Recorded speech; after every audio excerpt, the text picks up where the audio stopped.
Dans les évangiles, l'Église, c'est le groupe des disciples qui font vie commune avec Jésus, ont droit à un enseignement particulier. Marc 4, 33, 34. Collabore à l'apostolat du Maître. Luc 10, 1.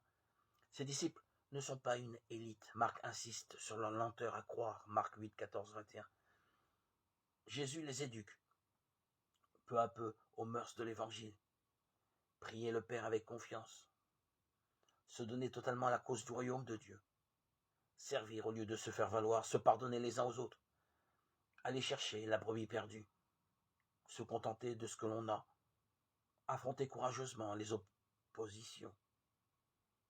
Parmi eux, Jésus choisit les 12.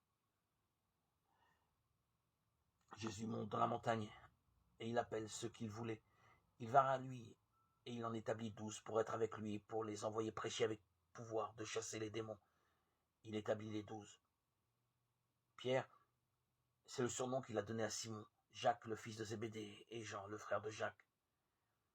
Et il leur donna le surnom de Boanerges, c'est-à-dire fils du tonnerre. André, Philippe, Barthélemy, Matthieu, Thomas, Jacques le fils d'Alphée, Thaddée, Simon de Zélote et Judas Iscariote, celui-là même qui le livra, Marc 3, 13, 20.